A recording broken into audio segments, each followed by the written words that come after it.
Hello and welcome to this segment of question and answer. In this episode, I'll be taking anonymous questions.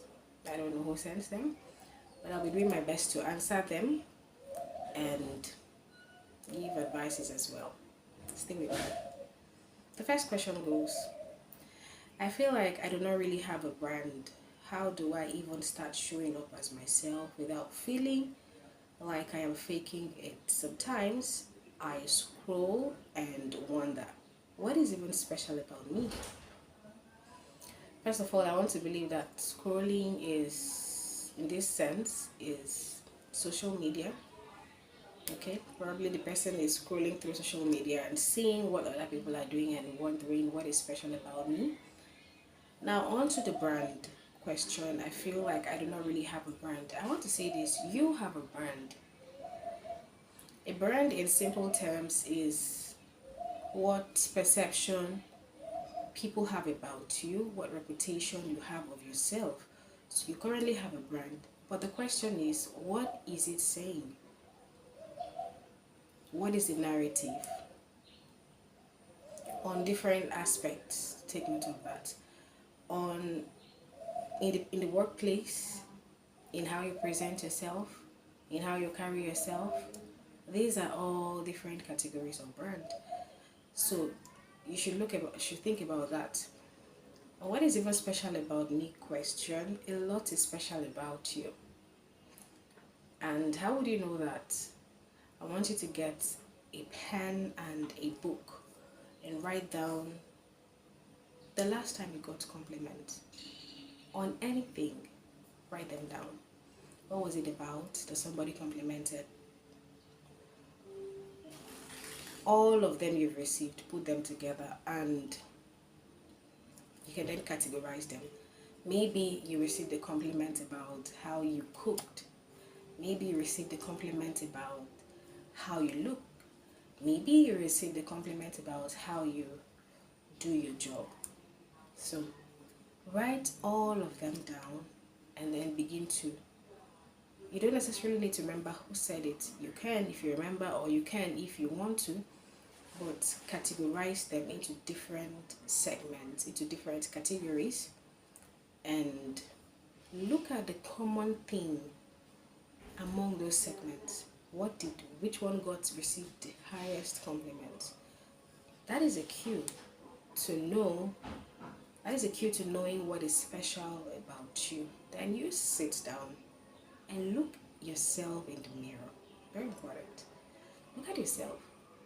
Look at the way you look, the way you speak, the way you smile. These are little things we often miss out because we are waiting for one big thing to happen for us to conclude that there is something special about us. Start from those seemingly tiny details. I hope that answers your question.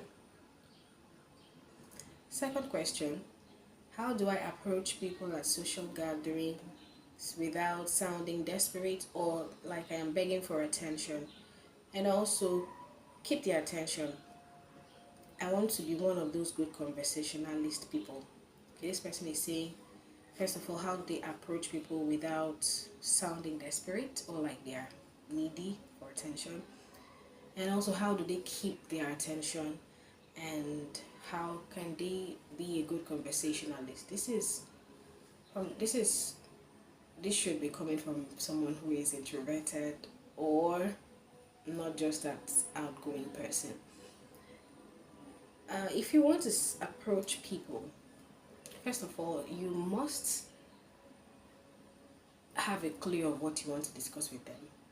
One of the common ways of approaching people is to get to them with a compliment. At least you have something to start with them, and they on the other side are going to feel happier that you probably complimented them on their outlook, what they just did, their presentation. Starting on that note is a very good one to approach them. Then when you do, and they're definitely going to be happy that you came up with that. The next thing to do is to ask a question to keep a conversation.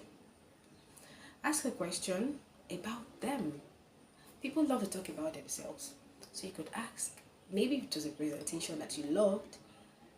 Wow, tell me about how you prepared for this presentation. Was it difficult? If you're not one who is if you're not a person who talks a lot or is that conversationalist person, if you're not that person, what you need to do at this point is to be a good listener. Your saving grace is asking questions and listening so much, and you really have to listen, because when you listen, you pick the detail they mentioned. You could use that detail to ask another question, and they will keep talking. You have kept their attention. That is for a person who is starting out, so that really helps a lot.